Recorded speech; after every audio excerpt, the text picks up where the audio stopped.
Hello everyone, Bashar here, and I have some news. Actually, more like Blizzard has some news. And recently, Blizzard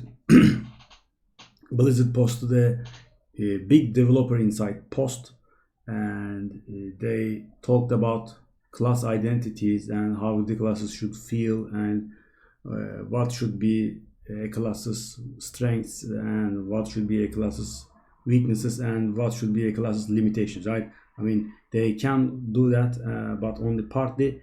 And so uh, they will be Hall of Faming cards which do not fit within that philosophy. And as a result of that, it's been announced that Vanish Rogue card, which returns all the minions to hand, all minions in play to hand, and Mind Blast from Priest, which does 5 face damage for 2 mana, in case you don't remember, is getting moved to Hall of Fame.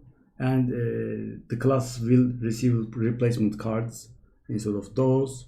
And there are some new additions to the classic set, which we'll come back to. Let's just take a look at the class philosophy Blizzard is saying. Not all of them are correct, but of course most of them are nice. So the strengths are the A class's strengths, as obviously the stuff that a class can do with ease. And limitations, I mean, this is what a class can do to some extent, but they are not very good at it. And the weaknesses is which a class can't do, right? For example, let's take a look at Druid. It's mana generation, of course, obviously gets to 10 mana quicker than anyone, right? Big minions, minion swarms, and by that they mean swarming the board with a lot of minions in the early game, as you know, token druids and such. Card draw, and there's a small beast synergy there. I don't think that should be counted as a strength for druid, but they did. And destroying big minions, which is, yeah, correct. There's only naturalize for that for the time being. And board clear. Yep, the druid doesn't have those. Hunter has strengths, big beasts, face damage, obviously, right? Face hunter. They have secrets and they have some death synergies. Well, yeah, I suppose they do, right? 9 lives, Oblivitron, fireworks tech, etc.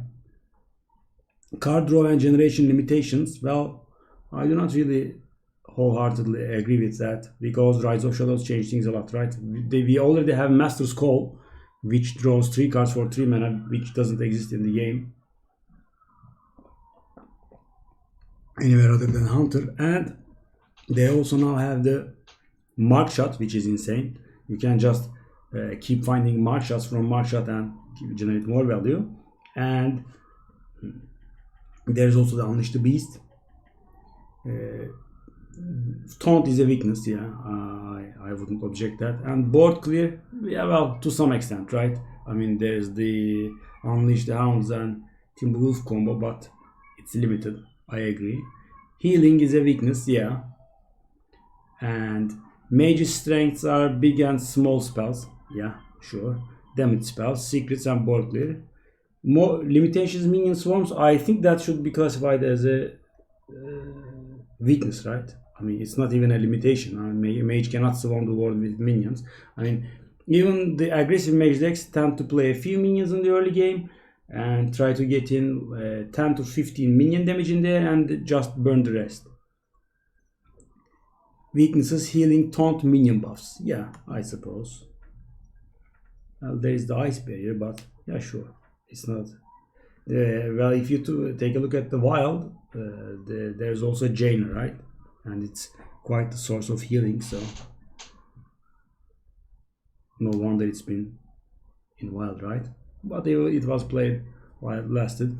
So paladin strengths are minion swarms, minion buffs, and debuffs. And by that they mean probably stuff like humility. Healing, divine shield, secrets, yeah. Limitations, cost reduction. That's a bit weird. I mean, Do other classes all have cost reduction? I mean, cost reduction is not something you find very often in Hearthstone. I mean, I don't think it should be mentioned as a limitation, right? I mean, it's not like all other 8 classes can do stuff like that. Weaknesses, direct damage spells, yeah. Destroying big minions, yeah. They are correct. Priest, healing, narrow but powerful spells, copying, single minion buffs, death rattle. Well, I don't really would count death rattle synergies as a priest strength, but limitations, card draw, I suppose. Weaknesses, face damage spells, multi-minion buffs. Well, multi-minion buffs is not something that's at the core of Hearthstone, right? I mean, I would understand if you say healing or lack of taunts, lack of healing, lack of taunts. I understand, but multi-minion buffs, I don't think that really counts as a weakness. And face damage spells, well, face damage spells, like I said, Mind Blast is getting rotated out, so I think they got this one right. I mean, it does not really fit well with the synergy. I mean, those priest decks that kill with Mind Blast actually just use it as a direct damage spell, right? I mean, it's not very good or something, but it combos well. I mean, it does nice face damage. You combo it with Malagos, you combo it Velen, and you get 2 mana 20 damage if you can manage it somehow. So I mean, the Mind Blast is just the enabler there, and since the class doesn't have anything like it, I mean, Holy's Smite is far from it, right? Holy's Smite is 8 damage, 14 damage with Velen and Malygos, and there's quite a difference. So I think it was a good decision. Rogue strength, combo cards, destroying individual minions, card draw, weapons, death rattle. I definitely disagree on death rattle with Rogue, guys, because there's a nice legendary card called Myra Rodspring, as you know. It's a 5 mana 4/2 that lets you discover a minion with death rattle, and then she receives the death rattle on herself, and you receive the death rattle card in your hand, which is actually a great card, and it doesn't see any play, right? Because there are not really good death rattles for Rogue to be had. I mean, the only death rattles that you pick are neutral cards, death rattles. Weaknesses, taunt, healing, board clear, multi-minion buffs. Well, like I said, multi-minion buffs should not be on this list, but I agree with the rest, and that's why I also agree with Hall of Faming Vanish, right? I mean, a board clear for Rogue should not be around, right? The Rogue has only Fan of Knives, and Fan of Knives is not really a board clear, as you know. So Shaman, minion swarms, damage spells, totems, elementals, murlocs. Okay, weaknesses, card draw, card generation. Well, Hagata seems to disagree with that, right? Both Hagatas, to be honest, right? Because the hero is insane and gives you tons of cards in a single game, and the new legendary Swan Queen Hagata also can produce a lot of value. But I think this philosophy is meant for core cards, right? I mean, it's meant for the class, but they don't just rotate stuff out from standard early just because it doesn't fit well with these. I mean, Dr. Boom should have been gone for a long while now. Well, let's take a look at the Warlock. Warlock, powerful sacrifice effects, card draw, minion swarm, disruption, demons. Disruption is meant to obviously disrupt your opponent's play. For example, guys, Nom Ferrato. I mean, you could just remove a key card from his deck, and or demonic project, this stuff like that. Weaknesses, face damage spells, big healing. Sure, well, big healing. I mean, this stuff on this list, I mean, the checklist, the items on this list are so arbitrary. So this is the 8th class now, and I haven't ever seen a big healing, a header called big healing. I mean, the class has heals. It's not a weakness for it. I mean, you should not create a specific item just for that class and say that's your weakness. It's not a weakness, to be honest. Warrior, strength, armor, weapons, taunt, destroying minions. Yeah. Limitations, card draw and generation. Well, Dr. Boom is laughing in your face now. Generates only 20 or 30 cards per game, maybe. It's insane, right? I mean, value enough, value equal to that, because all of his hero powers. I'm talking about the hero, by the way, guys, not the new class Master Boom legendary, but Dr. Boom Mad Genius. Weakness, face damage spells, multi-minion buffs, minion swarms. Yeah, well, those are correct. So, and they said that classes can use neutral cards to make up for the weaknesses of their decks. Well, that's correct. So because of those identity issues, guys, rogues vanish and priest mindless are getting moved to the Hall of Fame with the next rotation, I think.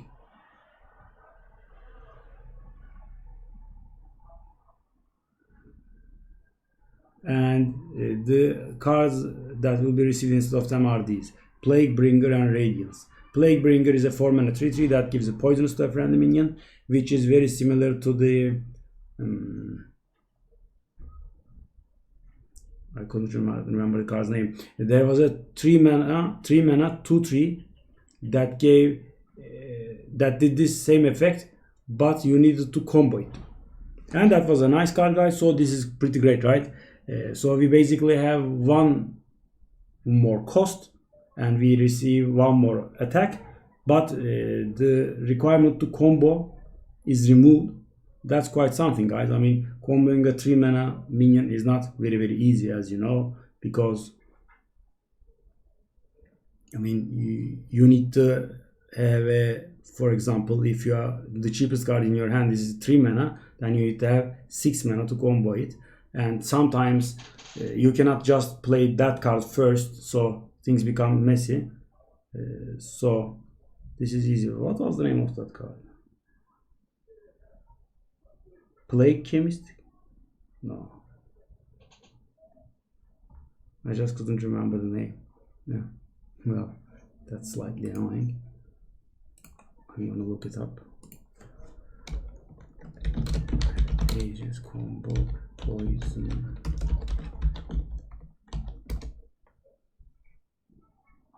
What?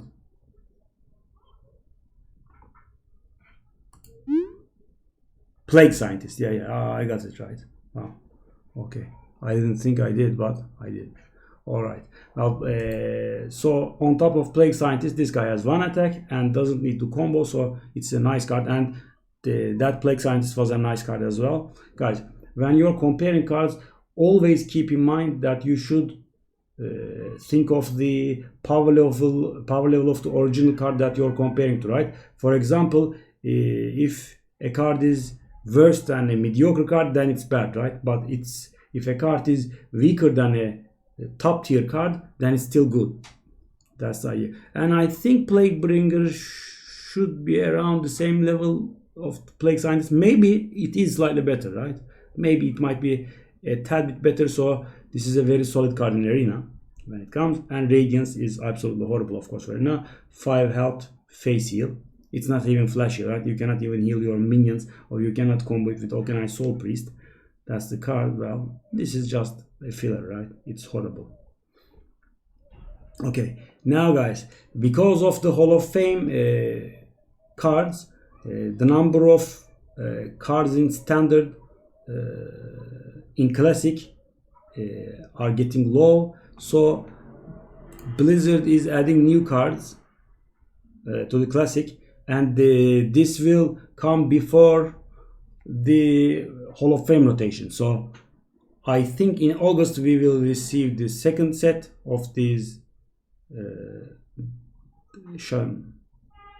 Rise of Shadows thingy. So the second set of 2019, and as that expansion is implemented, these cards will be added to the game as well.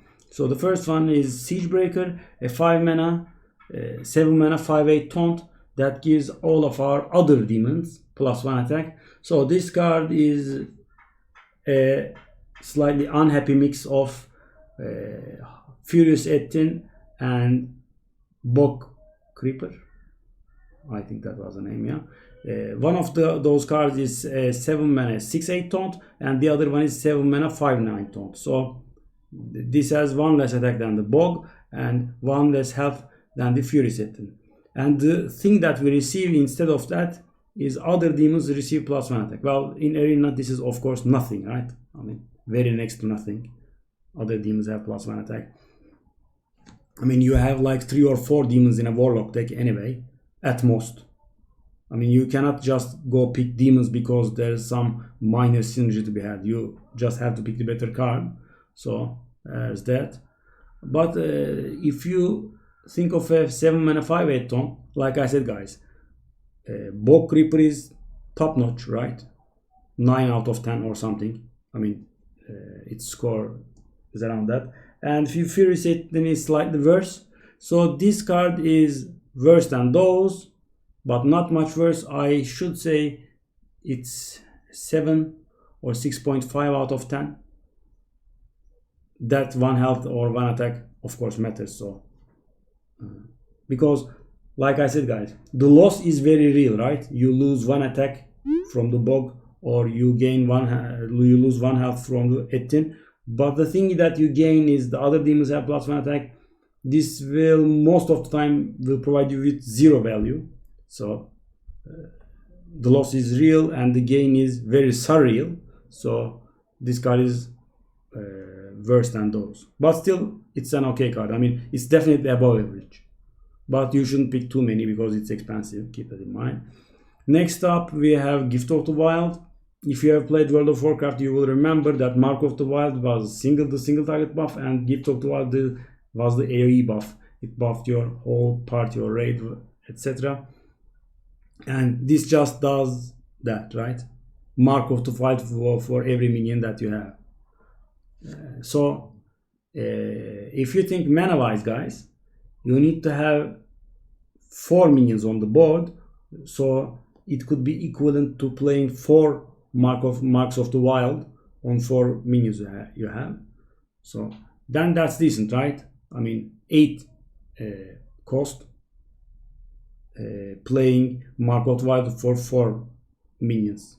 That's very nice. I mean, it's like doing 4 Mark of the Wild with a card, so you actually benefit 3 cards, right? Instead of 4 Mark of the Wild, you just do 1. But the problem is, guys, if your board is empty or almost empty, I mean, you don't have anything in it, the card's dead, and having 4 cards on the board might not always be very easy. I mean, at the very least, if you have 5 or more, then it's definitely profitable. But it can also save you in the games where your opponent goes for your face and hopes for some final swing, right? And you have nothing to defend yourself, and then tada, all of a sudden you have 20 out or 30 out worth taunt, and you just kill them right away, right? For example, your life is low, say 4 or 5, the opponent has a decent board, and you have a slightly better board, right? Then you play your Gift of the Wild, go full face, and the guy goes down to 15 or something like that, and then the guy trades in and you hit again and you just win. That's good there. So I think definitely never pick 2 of these. That's definite. I think you can play 1. By the way, guys, I'm always talking about Arena. I mean, I don't think this card would be useful in ranked anyway. We will see. It's a little hard card to relate. Next up, we have Righteousness, which is utter and absolute crap in my opinion. I might be wrong, but I don't really think so. Because, guys, there's no attack or health, so some extra value to be gained, right? I mean, you need to get at least 3 Divine Shields out of this to make it worth it. And even then, it might not be very good, right? For example, you have some middle-sized minions and your opponent has a big one. So you just trade them in, and this basically is a strict reverse assassinate in that case, right? Because you have lost your minion damage. For example, let's say your opponent has a 6/6 where you have 2/5/5, 2/3/3s and a 1/1. So you trade those 3/3s in and you go face with the 1/1 and you have killed your opponent's minion. You missed 6 damage and gain divine shield on the 1/1. I mean, which I think is not a bad use of this card, and it's still much worse than assassinate, right? I mean, it's not a very good card. It's too conditional. Next up we have 2 legendaries which are pretty nice. There's Brightwing, a 3-mana 3/2 legendary dragon that gives a legendary minion to our hand the moment it's played, so that's great, right? I mean, we now have the weaponized piñata in standard now and in the arena pool. It's a 4-mana 4/3 that gives a random legendary, I mean the same effect but upon death, right? It's a death rattle and it's a great card. This one gives it right away. So for example, guys, you might get something very serious like Baron Geddon or something to save yourself, I mean, right away, because when you draw the weaponized piñata in the end, it's not good enough, right? It just dies. I mean, you just die. You play it, the opponent goes face and you just die. But with Brightwing you have a chance. This is a very solid card, guys. I mean, legendaries are not really easy to come by in arena, but it's still a very solid card. Should be at least 9 out of 10. You should definitely pick this one when you say it. I mean, unless there's Ziliax or Snip Snap in there. So next up we have the Scarlet Monastery boss, High Inquisitor Whitemane. I like the picture quite a lot. It's a very nice picture. I mean, the arts did very fine. And there's some stuff, maybe blood, tears coming out of her eyes. It's very nice. High Inquisitor Whitemane. And that's what she does in the Scarlet Monastery when you fight her, by the way. You fight a boss, you kill it, then she comes and resurrects, and then you fight them both together. So she is basically a Kel'Thuzad for 1 mana cheaper, and the effect is only for 1 turn. So you play her and bring everything back that has died this turn. So you trade in, do all the trades, then play the Whitemane and bring everything back, which is insane. And the 7 mana 6/8 is already acceptable on its own. I mean, you can just play it like that. I think this is 7 or 7.5 out of 10 at least, maybe 8 even. Need to see her in action, but it's a good card. But guys, I mean, discussing the potential of legendary stuff is not really very productive for arena, because you only see them very rarely, right? I mean, maybe once in 30 or 40 arenas. So I mean, it's not like the class cards or the commons, etc. Let's see the last 3 cards that are getting added to classic, and let's just cut it there. Next up we have Baron Stablehand. It's a 7 mana 4/4 that summons a random beast upon arrival. Well, that's pretty bad, right? Because guys, this is definitely horrible in ranked, by the way, obviously. So you pay a 4/4 is good for 3 mana, obviously, and it's slightly subpar for 4 mana. So you are actually paying more than 3 mana, right? Because 4 mana 4/4 is not very good, and you pay the extra 3 mana, and there's some extra value to be had that is desired, by the way, at least by the player that who plays it. So 3.5 mana, maybe 3.3 mana, etc., something like that, for a random beast. Thing is, guys, summoning random stuff always has the disadvantage of letting go of the battle cry, right? So if you have a nice battle cry beast, then that battle cry will go to waste because you just summon it. So summoning a random beast for 3 mana, well, there's of course the upper side of getting King Crush or Savannah Highmane from this. I mean, people can get insane stuff from it, but there's also Timberwolf, right? And if you get a Timberwolf, then you are in a big trouble, right? Because you play the 7 mana 4/4 and the 1/1 next to it. which is barely worth 4 mana. I mean, 3 mana has gone to waste. It has big ups and downs. The thing that we should take into consideration is the average, right? So I think it would be best to take a look at the beast in the current arena pool, right? For example, in August, the new set will come, the new expansion will come, and there will be some sort of arena rotation. And after that, we should put up a beast filter and take a look at the beast and take a look at the average. So I know that King Crush and Savannah Highmane are eternal, but what's moving out and what's moving in, you need to take a look and see. So this card might actually be worth it, maybe. I mean, if the random beast is on average a 3/3, then it's still slightly weak, right? I mean, it should be a 4/4 or better. I mean, of course, the 2/3 poisonous is also good, right? So you need to take a look at how many beasts are bad, how many beasts are okay, and how many beasts are good. If the average lies somewhere in the okay neighborhood, then this card is alright, right? We need to take a look. The next up, we have a Secret Hoser, SI7 Infiltrator, 4 mana, 5/4, destroys a random enemy secret. Guys, the game's layers are designed so that Secret Hoser cards actually destroy the secrets before their effect works. For example, if your opponent has a mirror entity on board, mirror entity, right? Yeah, the secret that copies your minion when it's played. SI7 Infiltrator actually destroys it without giving your opponent a copy.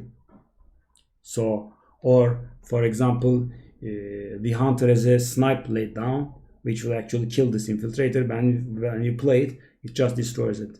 Well, as you can see from the text, it's a random secret. For example, if you're playing against a secret hunter or something, you just destroy a secret at random. For example, you destroy the freezing trap, but the snipe still stays, so snipe will obviously kill the infiltrator.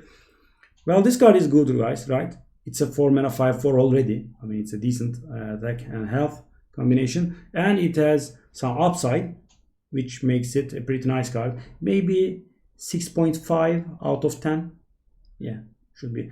Well, it also depends on the meta, guys. For example, if the classes with secrets, Hunter, Paladin, and Mage, are strong, then SI7 Infinity becomes stronger, of course, because it counters them. And finally, we have Arcane Devourer. It's an 8 mana 5/5. Whenever we cast a spell, it receives +2/+2. Well, this is a meme card, right? I mean, people will probably try to use this with Luna's Pocket Galaxy and reduce its cost to 1 and play a bunch of spells, and then maybe Cyclone and then Mirror Image, etc. But I don't think it goes anywhere outside the meme potential, and in arena it's absolutely horrible, of course. It's perfectly unplayable. 0 out of 10. I mean, it's not even 1. Maybe I'm over the maybe 1, but I'm sure it's absolutely unplayable. So this is it, guys, and it looks like these cards have been balanced properly. I mean, in Classic we have a lot of bad cards, sadly, and I think they should be fixed. But Blizzard tends to postpone that because we have a 3 mana 1/4 taunt, right? We have a 5 mana 5/4 taunt, whereas we have a 4 mana 5/4 taunt in the current arena rotation right now. We have a 3 mana 2/4 taunt echo in the current standard pool in Witchwood, I think. So I think they should fix those cards. I'm not saying that Classic should be able to compete at the level of the expansions, because those expansions come and go and Classic is eternal, but still it shouldn't be much worse than those cards, right? For example, making the monkey into a 3 mana 2/4 taunt should be enough, right? That card with Echo is better, but like I said, it has like 8 months to go and then it will just leave. But because, guys, I mean, it has no effect on ranked, of course, but it has a big effect on arena, because when there are so many crappy cards, it's hard to make a deck, and a single bad card can you lose the game even if your deck is good. For example, if your opponent has a decent deck as well and you play one of those bad cards and you get almost no value from it and you lose the tempo, and if you lose the tempo in Hearthstone, you need to have a sweeper to get back in the game, or you just fail, right? There's that. But I'm pretty happy with the improvements. I just hope that they fix the really bad stuff in Classic, so we can have an overall nicer and more consistent card quality and card power level. I'll see you guys on the stream. Remember, we have the Twitch Rivals event coming on up on the 26th of June, so I will be playing in it. Come watch. See ya.